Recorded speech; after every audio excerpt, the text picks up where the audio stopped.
Bueno, Ahí está, que ahora nos habla en inglés la locutora de Zoom.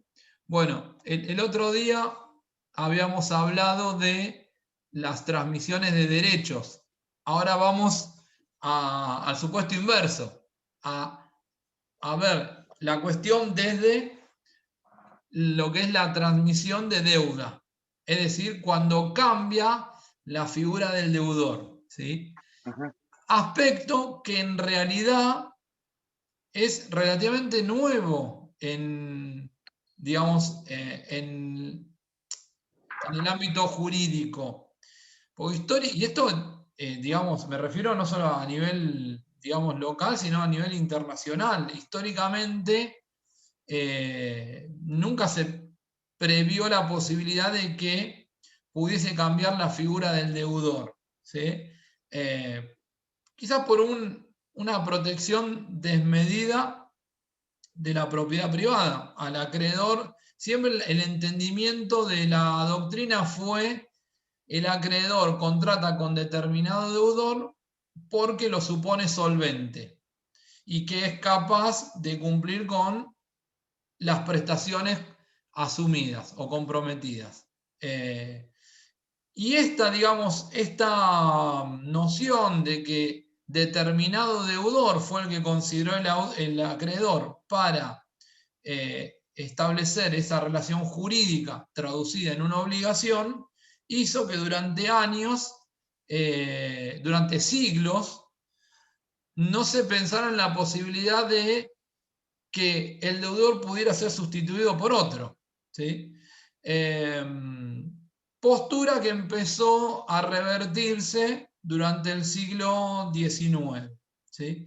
Nuestro código es un código, el código de Vélez, ¿no? Es nuestro ex código, de alguna manera es el hijo de toda esa doctrina de siglos.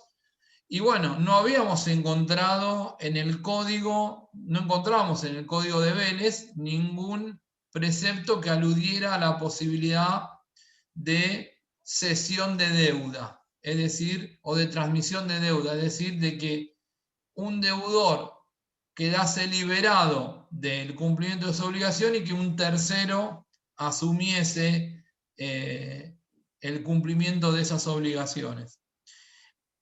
Tenía previsto el código derogado algunas figuras, pero dentro de lo que se denomina la novación. ¿Sí? La novación en realidad es el reemplazo de una obligación por otra.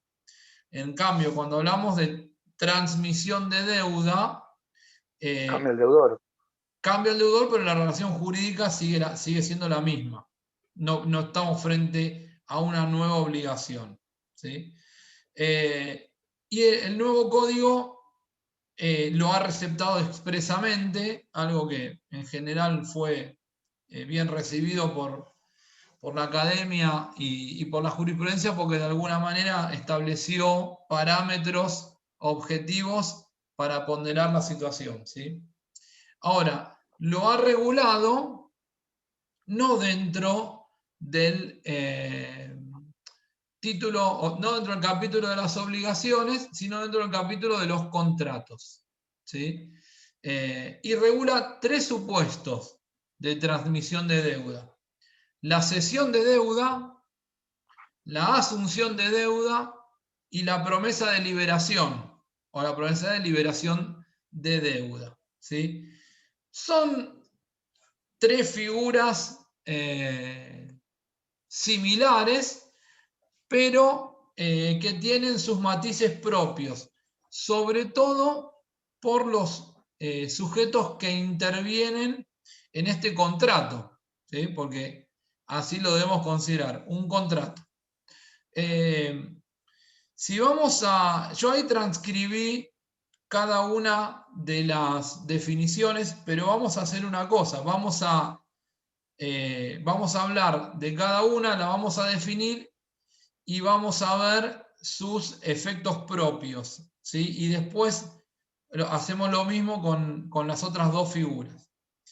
El código en el artículo 632 dice que hay cesión de deuda si el acreedor, el deudor y un tercero acuerdan que éste debe pagar la deuda sin que haya novación, ¿sí? Si el acreedor no presta conformidad para la liberación del deudor, el tercero queda como codeudor subsidiario. Vamos a ver este supuesto, después volvemos a las otras dos figuras. ¿Qué particularidades tenemos en el supuesto de cesión de deuda? Estoy en realidad frente a un convenio de 3 partes, ¿sí? Porque el artículo 632 me habla de acreedor, deudor y tercero, ¿sí? Ahora, fíjense, si bien el código dice que la cesión se da cuando el acreedor, el deudor y el tercero acuerdan que el tercero debe pagar la deuda, no me está, digamos, por un lado parecería ser que es un acuerdo de 3 partes, lo que llevaría a decir que si falta el consentimiento de una de ellas, no habría acuerdo, porque claramente, si yo me voy a la definición de contrato en el código, artículo 957, es presupuesto necesario digamos, del nacimiento del contrato el acuerdo de partes, por lo cual, si falta el consentimiento... Sí, perdóname, decime... A no ser que el tercero sea la garantía y se tome como garante. Pero acá no, ¿eh? Porque no es una cesión de deuda. Sí, pero la diferencia entre un garante y un tercero en la figura de la cesión de deuda es que como regla, el garante, que es un término, en realidad yo te diría que era más del mercado y que de alguna manera se fue metiendo como término utilizado en la legislación, pero en realidad al garante, ¿saben cómo se lo denomina desde el punto de vista jurídico? Fiador. No. En realidad el garante es un fiador. Es decir, es el que afianza el cumplimiento de una obligación de otro. Pero, profesor, ¿le podría hacer una consulta? Sí. Que por ahí viene el caso. Cuando vimos pago por subrogación, cuando el tercero, que era ajeno a la relación obligacional, efectuaba el pago sin consentimiento del deudor, era el único caso donde no había la transmisión, donde no se producía esa transmisión de los derechos, ¿o no? El caso donde el tercero pagaba... No, sin consentimiento, sí. Sin consentimiento. No, sin consentimiento del deudor. No. Por supuesto que se trasladan, pero ahí en realidad es al revés. En realidad en ese caso no es no se traslada la deuda, lo que se traslada es el crédito al subrogante. ¿Me seguís? Sí, claro, lo sigo. Es a la inversa el caso que estás planteando vos. Es cuando el subrogante paga la deuda o cumple la obligación y con motivo de ese cumplimiento los derechos que tenía el acreedor se trasladan al subrogante. Y en ese caso yo tengo un subrogante que ahora pasaría a ser acreedor de ese deudor. Lo único que se produjo ahí fue una liberación del acreedor primitivo. Sí. Claro, yo lo que tenía anotado, por eso le pregunto, que ahí es donde me surge la duda, es que tenía anotado entre paréntesis que era el único caso de nuestro ordenamiento jurídico donde no se transmitía. Si el deudor no estaba de acuerdo, no era conforme a que el subrogante pague.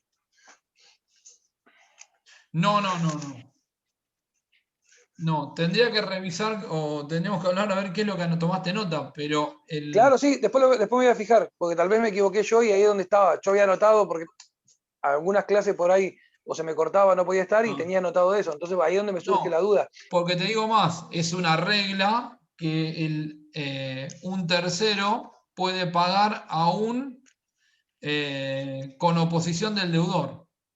Y el acreedor está obligado a recibir el pago. Bueno, gracias por zanjarme esa duda. No hay problema. Martín, un detalle mínimo en el articulado. Es 1632, porque el 638 está en derecho de familia. Mirá, sí, tenés razón. Y lo metí mal en todos, ¿eh? No solo Todo es el 1000, ¿eh? Me Son volví 1000 de loca diferencia. buscándolo y digo, no lo ibas a encontrar nunca. no lo iba a encontrar. Esperame. Ese es 1632, pues sí, el 600 en el libro. Claro, porque está donde están los contratos. Está en materia de contratos. Claro. No sé por Claro. qué. Bueno, estaba buscando el contrato. A veces la cabeza no va al ritmo de. La escritura no va al ritmo de la cabeza. La inflación, 1000 más, 1000 menos. Con la Disculpe inflación que hay, no lo. es nada. Sí. Ahí lo encontré en los apuntes, que justo lo tenía a mano. Y por Sí. ejemplo dice, del tercero interesado que paga aún con la oposición del deudor, extingue la obligación, es el único que emite los derechos que tenía el acreedor al tercero. Se te fue la voz, pero no sé si el resto lo escuchó. Yo no te escuché. Que dice, del tercero interesado que paga aún con la oposición del deudor, extingue la obligación, es el único supuesto en nuestro ordenamiento, en nuestro régimen, que no se transmiten los derechos que tenía el acreedor al tercero. Ajá. Bueno, está bien. Pero no significa que no pueda pagar. No, yo no hablaba de si puede o No. no, sino que ahí es donde no se producía la transmisión de esos derechos, eso es lo que yo les decía. Está bien. A ver, Sí, yo lo que igual- entiendo, lo que estamos viendo acá, lo que entiendo es que lo que se está planteando es un cambio de la posición del deudor. Del deudor. Que habiendo un acreedor que tomó un crédito con esa persona, Sí. supuestamente fundado en un patrimonio del cual pudiera fiarse, ¿no? Sí. Si cambiamos al deudor, por supuesto que el acreedor va a tener que estar de acuerdo con el nuevo deudor, porque Sí. tiene que ver si le da confianza el patrimonio que tiene en el caso de incumplimiento. Esta es una regla, le diría que es inamovible o inalterable, que siempre se necesita el acuerdo del acreedor. Ahora, fíjense que cuando el 1632 da el concepto, dice que la cesión de deuda se da cuando el acreedor, el deudor y un tercero acuerdan. Es decir, parecería surgir del 1632 que solo se configura una cesión de deuda cuando hay también consentimiento del acreedor. ¿Me siguen hasta ahí? Claro. Pero vamos a invertir o vamos a establecer otra premisa además de esta. Si el acuerdo es entre un deudor y un tercero para que el tercero pague la deuda, en realidad es válido ese acuerdo también. Simplemente que el deudor primitivo no queda liberado de la obligación, sino que ahora tengo incorporado a un sujeto más obligado al cumplimiento. Pero ahí no sería una cesión de deuda, pues sigue siendo deudor. Hay cesión de deuda, pero no hay liberación del deudor. Okay. Es decir, paso a tener como partes, a ver, exista ¿Quién o no reclama, exista. profe? ¿El Sí. tercero? Entonces reclama el tercero, ¿también puede llegar a reclamar? ¿Cómo? ¿Quién reclama? O sea, No. ¿el tercero puede llegar a reclamar ¿A quién?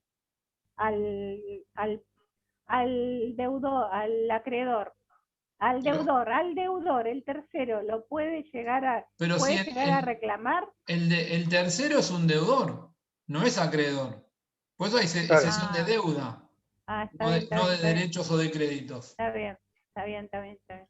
O sea, lo que cambia acá no es la figura del deudor, es la figura, perdón, lo que cambia no es la figura del acreedor, es la figura del deudor la que figura del cambia. deudor. Bien. ¿sí?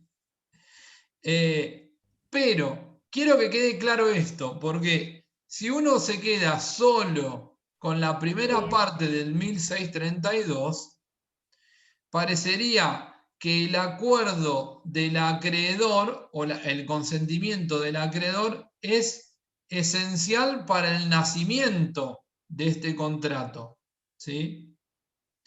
Y solo es esencial el consentimiento del acreedor para que quede liberado el deudor primitivo. Pero si el acreedor no prestara su consentimiento, el tercero de todas maneras queda obligado Como codeudor. como codeudor. ¿Se entiende la diferencia? Si el Sí, acreedor, creo que sí. si el acreedor presta conformidad, entonces el deudor primitivo queda liberado y el que queda obligado es el tercero. Sí. ¿Sí? Si no presta conformidad, no queda liberado el deudor primitivo y el tercero queda como codeudor. No veo el beneficio para el acreedor en este caso, porque Y tienes le va a ahora convenir, dos personas a quien exigir el claro, cumplimiento de la prestación. digo, por eso no le veo el beneficio a que acuerde. No debería No, acordar. es Prefiero tener que, dos codeudores, no no, uno. es que en realidad, bueno, primero termino de decir una cosita más y después vemos eso que decís vos, así terminamos de cerrar digamos, la definición. Fíjense que el segundo párrafo dice, si el acreedor no presta conformidad para la liberación del deudor, el tercero queda como codeudor subsidiario. Claro. ¿Por qué quiero digamos, señalar esto de subsidiario? Pero Porque en este caso, que perdón, pero en este caso el acreedor puede dirigir su acción contra cualquiera de ellos, entonces. a eso iba, justamente. Hay alguna doctrina que deja trascender que cuando el código dispone en el último párrafo que el codeudor, perdón, que el tercero queda como codeudor subsidiario, parecería ser que el acreedor debería dirigir su acción contra el deudor primitivo y solo en caso de no poder satisfacer su crédito contra este, recién después podría accionar contra el tercero como codeudor subsidiario, es decir, porque tendría una responsabilidad subsidiaria, ¿sí? Es decir, para el caso de que el deudor primitivo no pueda cumplir. No es, digamos, no es el pensamiento de la mayoría